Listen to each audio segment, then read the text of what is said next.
conflicto armado en Colombia dura 60 años y ha causado más de 250.000 muertos y millones de desplazados. Un conflicto armado que ha devastado este país tan maravilloso, tan bello y por el cual muchos sentimos cariño, que es Colombia, ¿no?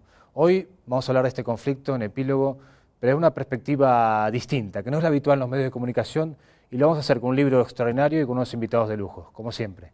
Bienvenidos. En Colombia Feroz, José Manuel Martín Medem analiza lo que ha supuesto para este país un personaje como Uribe, que podría ser perseguido por la justicia internacionalmente bajo acusación de crímenes contra la humanidad. El autor intenta demostrar que durante su presidencia se condensaron las estrategias de impunidad con las que los poderes económico, político y militar han impuesto durante 60 años su modelo de apropiación de Colombia. Desde el asesinato de Jorge Gaitán en 1948, que impidió la democratización del país, hasta la presidencia de Álvaro Uribe, protagonizada por los paramilitares, los narcotraficantes, los grandes empresarios y la intervención de Estados Unidos, se ha ido fortaleciendo una falsa democracia que aumenta constantemente las peores desigualdades sociales de América Latina. Aquí tengo el libro, Colombia Feroz, del asesinato de Gaitán a la presidencia de Uribe, y su autor es José Manuel Martín Medem, un periodista que estuvo 30 años en televisión española, que ha estado de corresponsal en Cuba, en México, en Colombia, un profesional y un ser humano por el cual tengo un grandísimo afecto y que está aquí conmigo. Bienvenido. Gracias por la invitación. Un placer tenerte aquí. Un gusto estar contigo. Gracias. Con vosotros y, bueno, hablar de Colombia, como tú dices, es un país por el que yo tengo debilidad, me parece un país hermoso y una especie de resumen de América Latina, ¿no? Buenísimo. Y Manuel Revuelta, también periodista, que nos va a ayudar aquí en el debate. Bienvenido. Bienvenido. Muchas gracias. A ver, José Manuel, me llamó mucho la atención, lo primero que llamó la atención del libro es que los capítulos tienen un subtítulo que es Historias canallas, ¿no? Sí. Eso me dio un poco la clave de por dónde va la obra, ¿puede ser o no? ¿Por qué elegiste ese subtítulo? Sí, porque había tal cantidad de información y documentación a la hora de hacer el libro que tomé la decisión de acompañar cada capítulo de una especie de subcapítulos, ¿no? Con ese título genérico de Historias canallas que se detienen en hechos puntuales, pero que sirven de imagen para comprender mejor el conflicto, ¿no? En lugar de esa documentación, digamos, enterrarla en el conjunto del relato general del libro, destacar, mediante relatos cortos, episodios especialmente dramáticos, violentos, que sobre todo están relacionados con la impunidad en la historia del conflicto, ¿no? Manuel, tú has leído el libro, antes de ya meternos en materia, pues el libro hace un recorrido cronológico de lo que es la historia de Colombia, la historia violenta de Colombia hasta hoy. ¿Qué te ha parecido el libro? ¿Cómo has visto? No, el libro es muy interesante, vamos, realmente es un libro además eso que tiene ese tono de interés, porque es noticia, no sé cómo explicar, tiene un tono periodístico en el mejor sentido, esa es la intención, en ¿no? el mejor sentido del término, o sea que cuenta cosas, vamos, me refiero que uno se entera bastante de todo el proceso que ha vivido, y además, bueno, ha vivido allí mucho tiempo en... Un narrador de excepción, digamos. Es un narrador de excepción, yo siempre le recuerdo todavía en televisión viéndole ahí en las reuniones allí en el Caguán y tal, que se le veía con frecuencia en la... Como era así alto y tal, se le era muy visible dentro de todas las reuniones que había allí en la zona, en aquella época y tal. En la época Hace 10 años. Sí, sí, en la época de otro proceso negociador. Sí. Exactamente. Hoy vamos a terminar justamente hablando del proceso actual, ¿no? Que tú tienes información de primera mano. Sí, estuve recientemente en La Habana, sí. Al final nos cuentas. Empecemos por la génesis de todo esto para la gente que no conoce de cerca el conflicto, que tenemos la suerte de tener un narrador que lo conoce de primera mano y que tiene una mirada, yo creo, valiente y periodística, como decía Manuel. 1948, Jorge Eliezer Gaitán es el punto de partida, ¿no? ¿Quién era Gaitán? ¿Por qué lo mató la CIA? ¿Qué fue el Bogotazo, ¿no? Bueno, fundamentalmente el protagonismo de Gaitán era el de un caudillo, porque su personalidad era populista, que surge de uno de los dos partidos tradicionales, el liberal, pero que trasciende el enfrentamiento entre familias políticas para darle un corte horizontal a la geopolítica de Colombia, y eso lo convierte en un auténtico caudillo democrático que está a las puertas de ganar las siguientes elecciones presidenciales y antes lo matan. Y eso condiciona de alguna manera toda la historia que vino posteriormente. Sí, porque además, aparte de eso, desencadena la primera gran guerra interna entre liberales y conservadores, y son unos años en que hay, claro, las cifras de muertos de esa época se habla, pues no sé, yo he visto libros en que pasan de, vamos, no se saben las cifras, pero se hablan de cientos de miles de muertos, ¿no? Sí, lo que llaman la violencia, ¿no? La época de la violencia. Si luego no lo hubieras. Sí, de hecho, hay un historiador, ahora no recuerdo el nombre, que lo resume muy bien. Él dice, la violencia terrorista comienza con el gobierno del Partido Conservador, pero después del asesinato de Gaitán, liberales y conservadores se unen ante el temor de una sublevación popular y convierten esa violencia de partido de los conservadores en terrorismo de Estado del sistema, ¿no? Y de ahí saltas al siguiente capítulo del libro, en el cual hablas de la matanza de Trujillo, sí, del uso de las motosierras, ya de ese estado... Sí, digamos, yo creo que el libro tiene, entre toda la documentación reunida, como 3 o 4 aportaciones que me parecen fundamentales para entender un poco el proceso en Colombia, que es, por una parte, que es mentira que la violencia del terrorismo de Estado a través de los paramilitares surja como respuesta a la guerrilla que atacaría a los ganaderos y terratenientes y que el Estado no los defiende y por lo tanto se arman ellos mismos. No es cierto. En Colombia el terrorismo de Estado, el paramilitarismo como política de Estado es anterior a la guerrilla. 2, que siempre que ha habido un proceso de negociación, el sistema lo ha utilizado como una tregua informal para fortalecerse militarmente con la colaboración de Estados Unidos. Y 3, que las FARC, las Fuerzas Armadas Revolucionarias de Colombia, la guerrilla más importante de América Latina, nunca dependió ni de la Unión Soviética ni de Cuba, ¿no? Entonces, digamos, el recorrido por el origen, la génesis y el fortalecimiento hasta adquirir capacidad de intervención política de los paramilitares demuestra cómo en el origen está una política de Estado que además es una herencia del terrorismo de Estado en la guerra de Argelia practicado por los franceses, primero en Vietnam, luego en Argelia, y de Argelia los instructores franceses se desplazan casi simultáneamente a Estados Unidos, dando lugar a la Escuela de las Américas en Panamá y también a Colombia. Y de hecho, en Colombia casi es anterior a Estados Unidos y donde se produce la simbiosis entre los ejércitos de Estados Unidos y de Colombia es en la participación de un batallón colombiano en la guerra de Corea. Es el único país latinoamericano que aporta un batallón a la guerra de Corea. Y de hecho, la Escuela de Lanceros Contrainsurgente en Colombia es anterior incluso a la Escuela de las Américas y es la primera escuela de terrorismo de Estado de donde surge la doctrina paramilitar, ¿no? Yo creo que es uno de los puntos más apasionantes del libro, que desmontas los lugares comunes que todos damos por hecho, ¿no? Que iba ahí muy bien documentado. El rol de Estados Unidos, Manuel, ¿qué es fundamental en toda esta historia? Bueno, pues el rol de Estados Unidos es siniestro, como sigue siendo normalmente. Quiero decir que es una etapa en que ahora tiene más dificultades, pero en aquellos momentos hacía exactamente lo que le daba la gana. Quiero decir que era un dominio total porque coincide... Es decir, hay un momento clave en el caso o sea, yo creo que el año 48 es muy importante en la medida que significa el final de la Segunda Guerra Mundial. Es decir, Estados Unidos hasta el año 45 estaba ocupado en Europa y en Japón y todas estas cosas, y los latinoamericanos tuvieron un cierto margen de respiro. O sea, Cárdenas pudo nacionalizar el petróleo, es decir, en el caso aparece el peronismo, los movimientos, me refiero, dentro de los procesos nacionales. Como esta última década con Irak, ¿no? Que son momentos que Estados Unidos está tan distraído sí, que América Latina puede... Y en el momento, pues Arévalo toma el poder en Guatemala. Quiere decir que hay toda una serie de procesos en marcha que van anunciando, bueno, hay el caso también de Vargas en Brasil, o sea, es decir, hay una especie de, yo que soy, vamos, en general digo, estoy muy favorable a los populismos, ¿no? Porque me refiero a populismos de izquierda, pero populismos, o sea, como argumento de formación. Creo que en ese momento, cómo se forma Arévalo en esto, cómo se forma todo el proceso del varguismo en Brasil, el peronismo en Argentina, incluso hay también un movimiento, bueno, está lo de Gaitán, que en ese momento es un caudillaje, o sea, es decir, que se va a convertir, que incluso posteriormente hay otro modelo que es Rojas Pinilla, que vuelve de nuevo a plantear el tema de caudillaje y de alguna manera uno de los grupos armados así, que no son las FARC ni el ELN, que son el M-19, que tiene un poco una base también, o sea, que hay todos unos procesos continentales de autonomía y que a partir del 47-48, con la creación del TIAR, con la serie de operaciones que la creación de la OEA, o sea, quiero decir que hay toda una serie de mecanismos de control por parte de Estados Unidos y que prácticamente a partir del 48-49 ya se afianza de manera brutal, o sea, en el caso de Colombia, en el caso de, digamos, la represión, pero era un momento en que Estados Unidos era tan, por ejemplo, tan vasto, tan zafio en la forma de actuar, que, por ejemplo, las elecciones del 46 en Argentina, la candidatura era o Braden o Perón, y Braden era un empresario norteamericano, embajador de Estados Unidos en Argentina, es decir, que no se simulaban las cosas. No había camuflaje.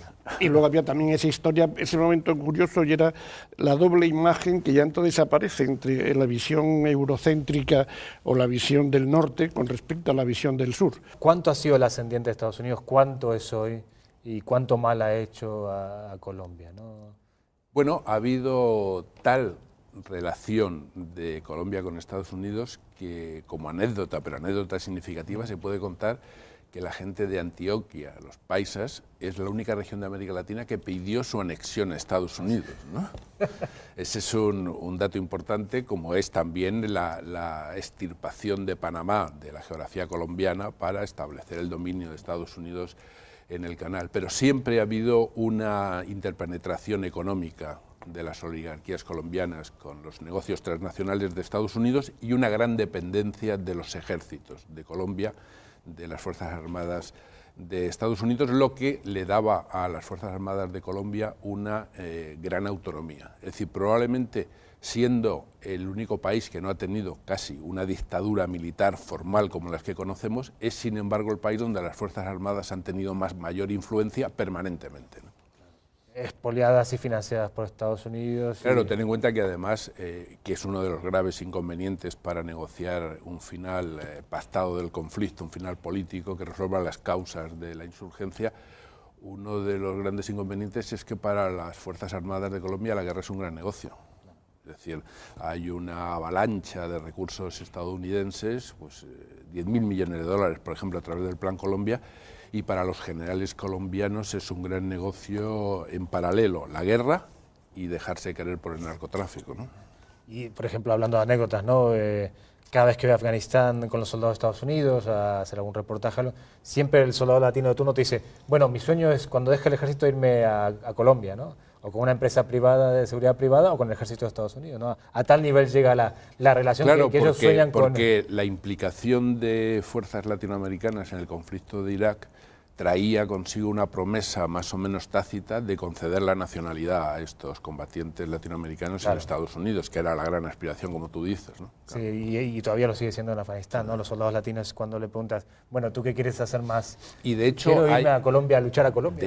De hecho, hay otra combinación siniestra, que es que en las empresas privadas, en ese proceso de externalización de la guerra en Irak, entre esos mercenarios hay una gran cantidad de combatientes muy experimentados en la represión popular que vienen de los escuadrones de la muerte, de los grupos paramilitares colombianos. Sí, en Blackwater lo ha habido, en Dying Corp, en todas estas grandes ha habido gente que con unos currículos... Que son además son las mismas empresas que trabajan como contratistas en la guerra en Colombia.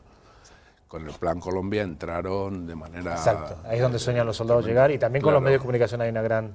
Sí. Lamentablemente, ¿no? Esta privatización de la guerra también ha hecho que bueno, grandes medios de comunicación trabajen de la mano de estas empresas de seguridad privada. Al final terminan trabajando con gente que de un prontuario, ¿no? Un currículum bastante oscuro. Claro, porque esas empresas privadas, digamos, no tienen la vigilancia parlamentaria o política que tienen las Fuerzas Armadas de Estados Unidos y cuentan con un mayor índice todavía de impunidad, ¿no? Claro. Hay más soldados, para que la gente lo sepa, más contratistas privados en Afganistán que soldados hoy en día, y cada vez los va a haber menos, pues los soldados están en retirada. En 2014 se van a ir la mayoría, solo van a quedar las fuerzas especiales y los contratistas privados, que sí van a seguir siendo más de 100.000, mientras que los soldados serán 30.000. Manuel, Uribe, ¿no? Que es un tema que tú le das mucho espacio en el libro, lógicamente, porque es un poco la antesala de lo que está pasando ahora.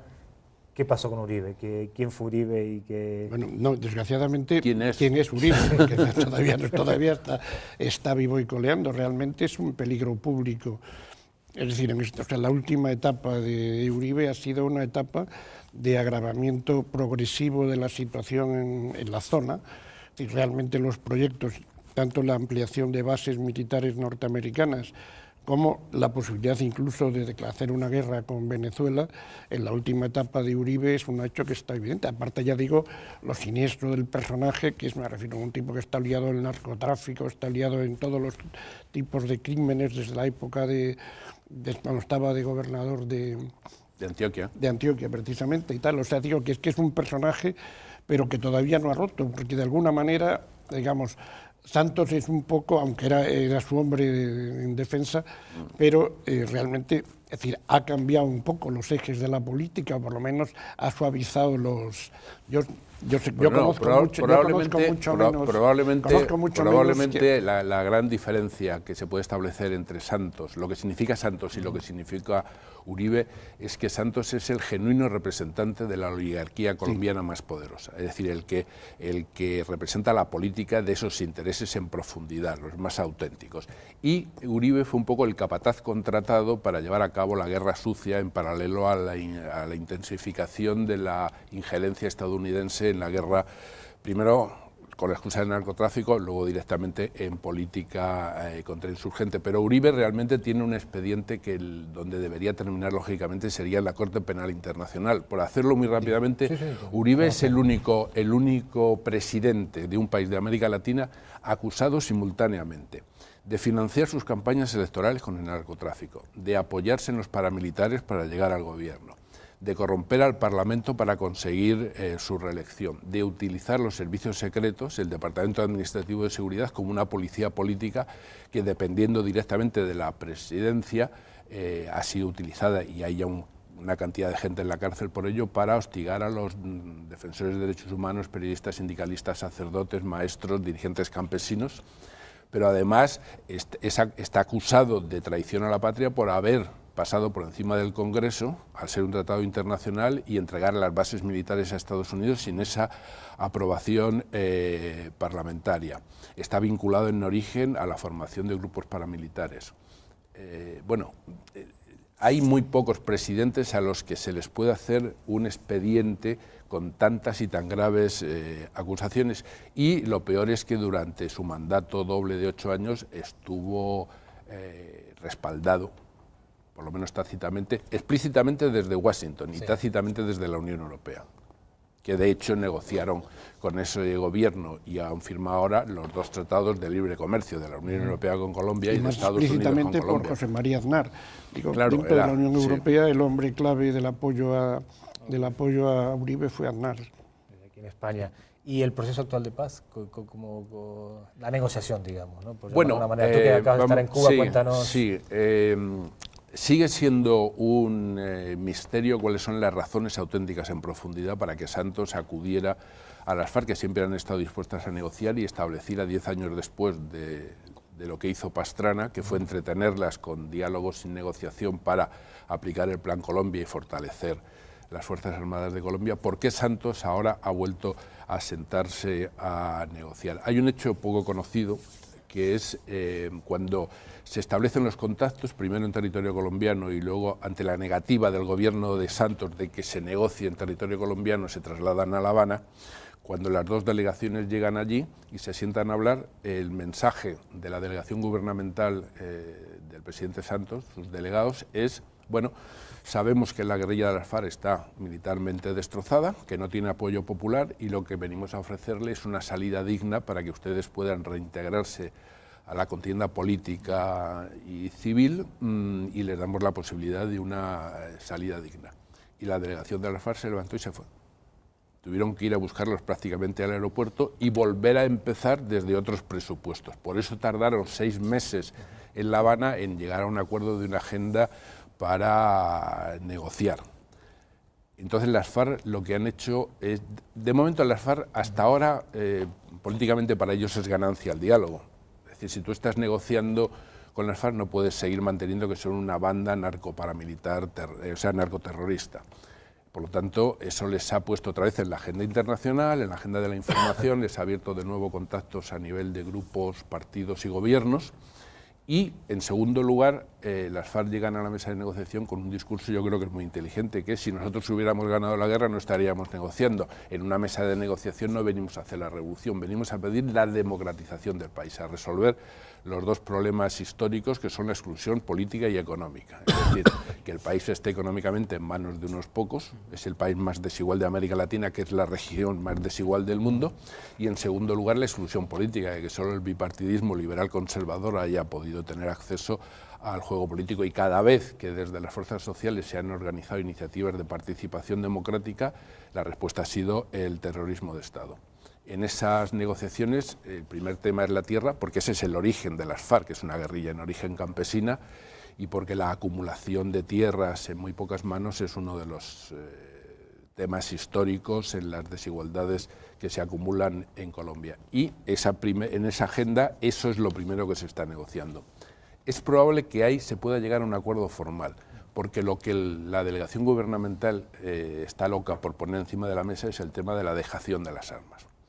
Y las FARC ya han advertido que si lo que esperan es un proceso de entrega de armas a cambio de nada, o si lo que esperan es un espectáculo de que los guerrilleros entren en una casa por una puerta y salgan por la otra desarmados, no lo van a ver nunca. Que si hay un proceso de acuerdo, hay un acuerdo político, hay una democratización del país, habrá un proceso similar al del IRA, donde alguna comisión internacional verifique la destrucción o entrega de las armas, pero en el documento de la guía para las negociaciones hay una frase muy importante, y es que se considera que nada está acordado hasta que todo esté acordado. Por lo tanto, si hay algún acuerdo formal en el tema de la tierra, habrá que pasar al resto de la agenda, donde está la clave, que es la democratización. Y ahí probablemente la delegación del Gobierno va a intentar argumentar en 2 o 3 meses que las FARC se niegan a negociar la entrega de las armas y que por lo tanto no hay voluntad, como siempre han dicho. Yo eso es lo que me temo que va a ocurrir. Pero hay ya 2 datos preocupantes por parte del Gobierno, que son: uno, Santos dijo, el plazo máximo es noviembre, si en noviembre no hay acuerdo nos levantamos. En 6 meses negociar un conflicto de 60 años es muy difícil. Y 2, que es lo más paradójico, si te sientas a negociar con una guerrilla que surge por la exclusión política y económica, no puedes decir, como ha dicho Santos, que no están dispuestos a hablar ni de la política económica, ni del sistema político, ni de la doctrina militar. Entonces, hablarán de fútbol. Nos quedan 2 minutos para terminar, Manuel, así que si quieres dar tu visión de futuro. Quería dar datos, por ejemplo, que es importante que las negociaciones se iniciaron en Noruega, no en La Habana. Vamos, o sea, decir que hay un momento concreto importante, que es la participación de Chile y Venezuela como interlocutores, acompañantes del proyecto. Y por otra parte, que Colombia está viviendo en estos momentos posiblemente la mayor etapa de agitación social generalizada que ha vivido nunca el país. Es decir, o sea, que tú haces ahora todos los días, me refiero, todos los días hay concentraciones, ya sea de estudiantes, sea de de cafetaleros, los del cacao, me refiero que hay una serie de grandes movimientos sociales como yo no conozco de Venezuela en Colombia desde hacía muchos años. Me refiero que es que ahora hay una gran agitación social. Eso es muy importante. Y porque además hay un problema clave, y es que el ALCA, ahora viene, digamos, el rebufo del ALCA. O sea, el ALCA es un desastre económico para una gran parte de la población, o sea, para todo el campesinado, para toda la población agraria y tal del país, la revienta, y eso es lo que está un poco saliendo a flote, o sea, todo ese malestar social que ahora en estos momentos, y además con el tema de las conversaciones, la gente se va liberando del problema. Perdonar un poquito más, sí. Es decir, o sea, yo creo que uno de los problemas que plantea, digamos, la nueva situación en América Latina es un poco en qué medida durante algún tiempo las FARC se han convertido un poco en un freno a los movimientos sociales. Quiero decir que durante mucho tiempo, bueno, la etapa de las matanzas de la Unión Patriótica y tal, así, son delirantes, pero me refiero que en estos momentos realmente los movimientos sociales que tienen una base creciente en todo el país, de alguna manera el tema de las FARC originaba un cierto freno.